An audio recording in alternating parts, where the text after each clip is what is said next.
During the first century, most people around the Mediterranean Sea lived in densely packed cities, all ruled by the Roman Empire. Each city was a diverse blend of cultures, ethnicities, and religions. And because of this, there were all sorts of temples for offering sacrifices to all sorts of gods, and each person had their own portfolio of gods that they gave their allegiance to. But in every city, you'd also find a minority group who wouldn't worship any gods but their own. The Israelites, also known as the Jews.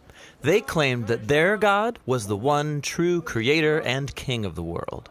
Now, all these cities were connected by a network of roads built by the Roman Empire, and so it was easy to move around, to do business, and even spread new ideas. Now, one person familiar with these roads was the Apostle Paul. He spent the second half of his life traveling from city to city, announcing that Israel's God had appointed a new king over the nations. This king wasn't like anyone who'd come before.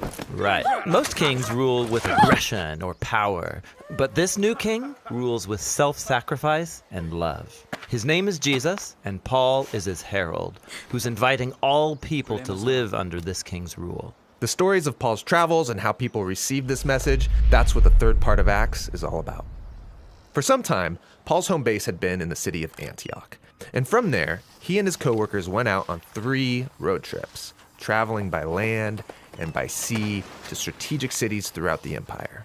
In each city, Paul's custom was to go first to the Jewish synagogue where his people gathered. He'd start teaching and showing how the Messianic king promised in the Hebrew scriptures is Jesus of Nazareth. And some believed this news, others didn't, and still others thought this message was so misleading and dangerous, they would incite riots to kick Paul out of town. And so that's when Paul would take to the bustling city marketplace. He would set up shop there to make and sell leather tents to cover his travel expenses. And here, Paul kept sharing the news about the risen King Jesus with anybody who would listen.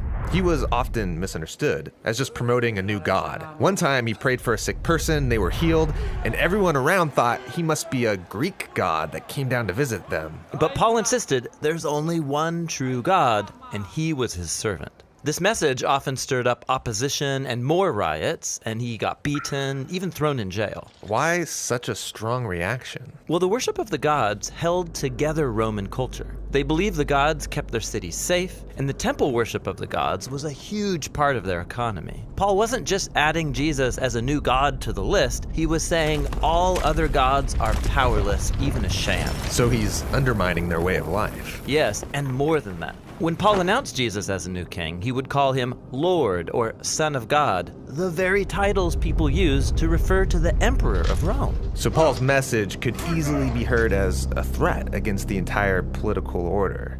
Why would anyone join this movement? I mean, it sounds dangerous. Well, people were captivated by the story of Jesus and how his love created communities where all people were treated as equals, regardless of ethnicity, gender, or economic status. These people formed new families that would eat together. They lived sacrificially and took care of their poor. They lived like Jesus actually was the king. Right. And so in every city where Paul announced the message about Jesus, people were being transformed by God's Spirit to become new kinds of humans. So Paul would stay in that city and teach them the way of Jesus. And then he would leave for a new city. This was a difficult life. Paul had to endure a lot of pain and a lot of suffering.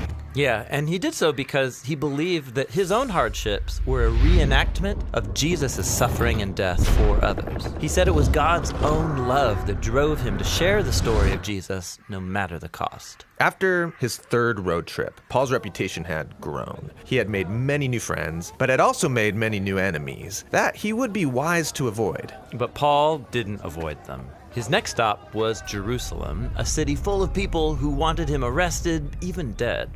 And so why he goes to Jerusalem and what happens when he gets there, that's what the final section of Acts is all about.